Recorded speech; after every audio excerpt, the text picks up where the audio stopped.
You ever see an eviction notice slap against your old screen door like it's daring you to blink first? That's exactly how my Wednesday started, son, not even up over Lark's Point coffee. Barely strong enough to keep my eyes open. And there's Paula Consincade, the HOA president, standing across my gravel lane like she owns the whole damn universe.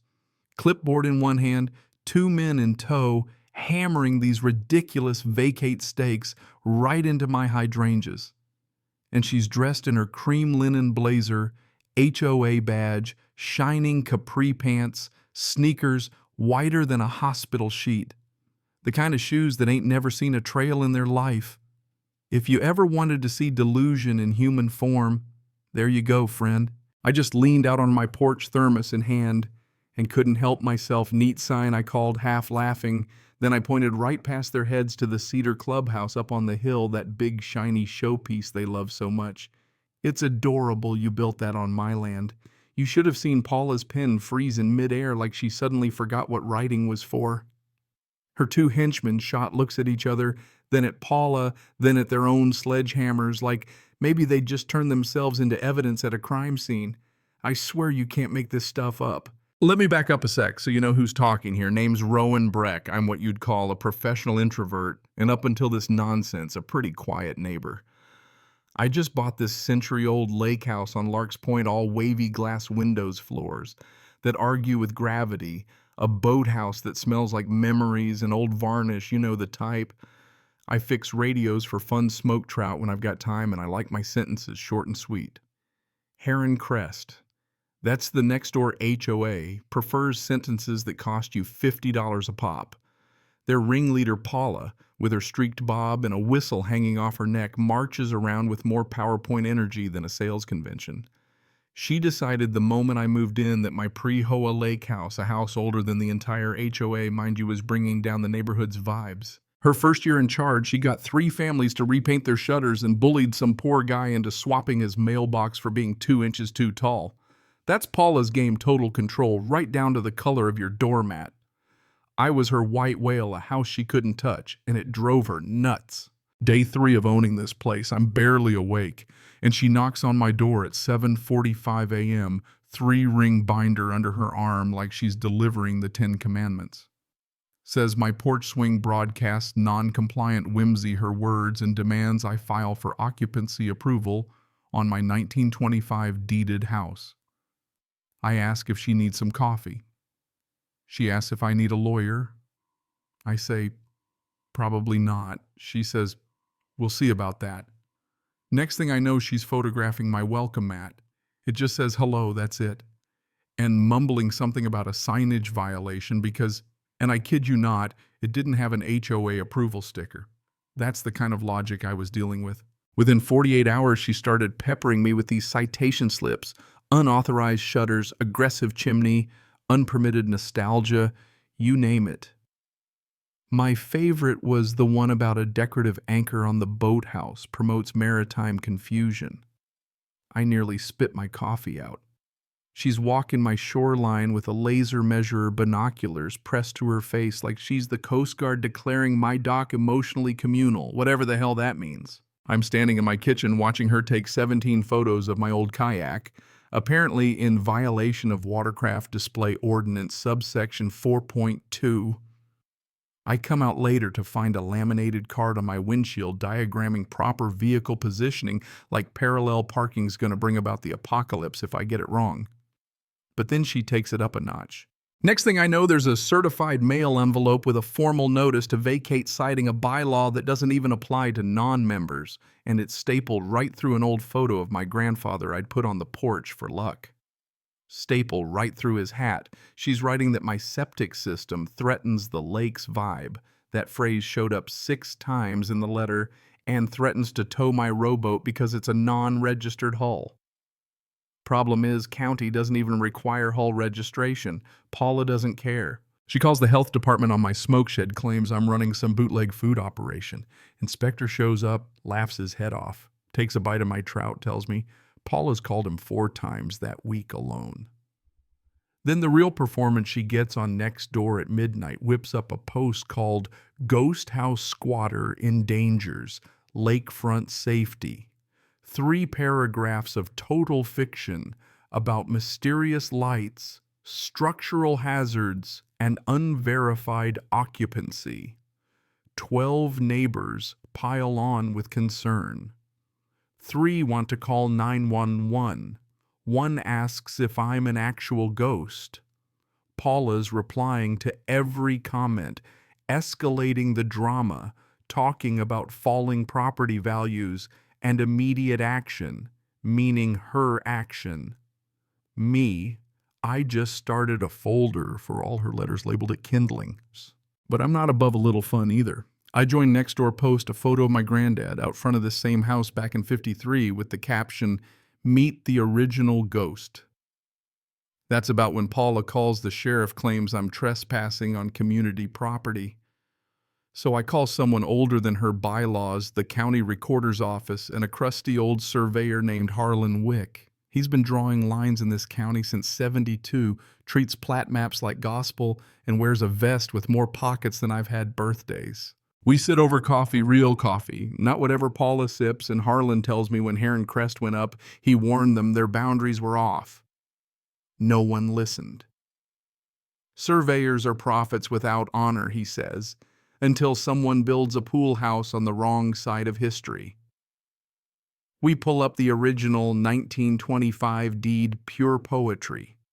From the white oak at the horn of the bay, 2 and 12 feet, to the iron pipe by the granite rock, following the stone wall to the witness tree.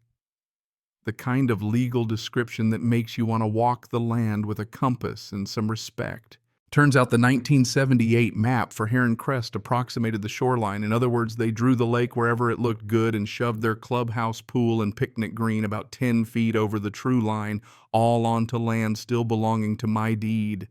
The developer just eyeballed it, hoped nobody would care, built their little utopia on a handshake and a prayer. Harlan brings out his GPS gear, starts marking the actual line with bright orange flags, and mutters, "Well, I'll be.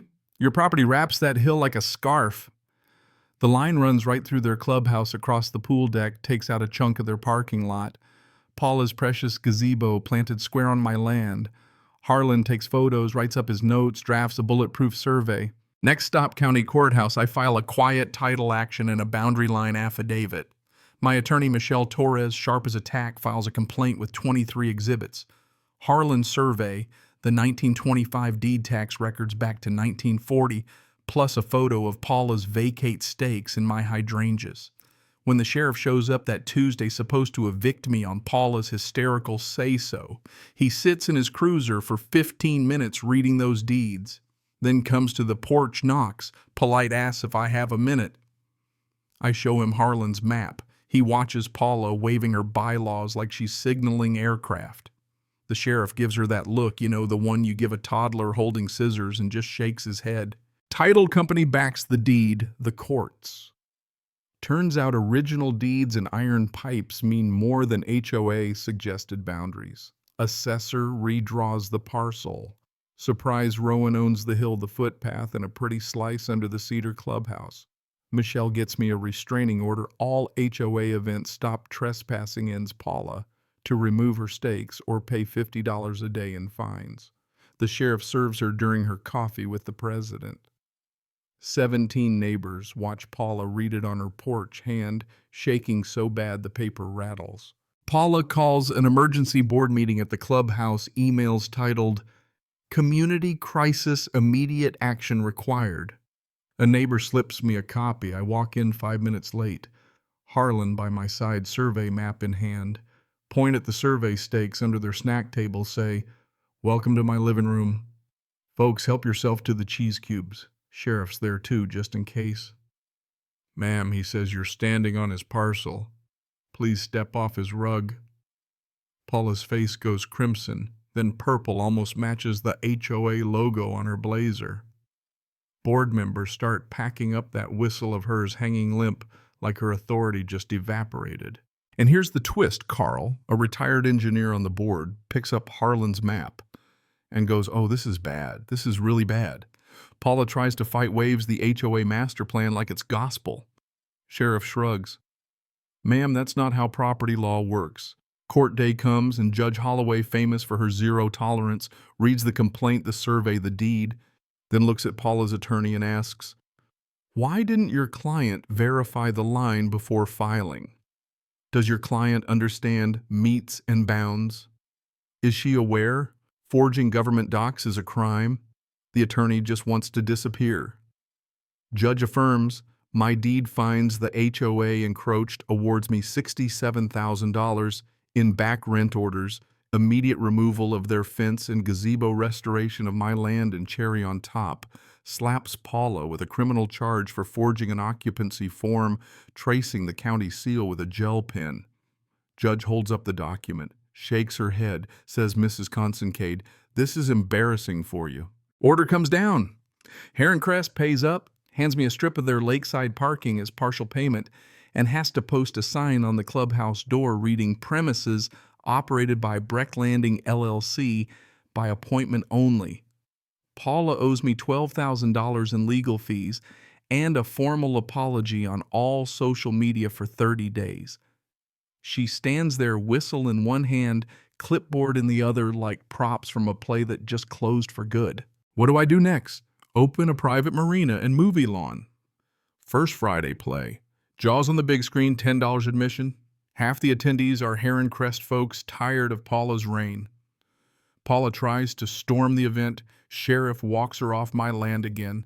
Harlan's filming, doing his best wildlife documentary voice. And here we see the Karen in her natural habitat. Notice the territorial whistle. 3 weeks later, Paula's voted out 41-7. She's sentenced to repaint boundary posts for the county under Harlan's supervision naturally. He tells me she showed up in the same cream blazer he sent her home to change. HOA's reserve fund. From $200,000 to $83,000 after paying me back rent and legal fees. They now rent the clubhouse from me for $500 a month, and every meeting starts with Carl reading the original 1925 deed Shakespeare style.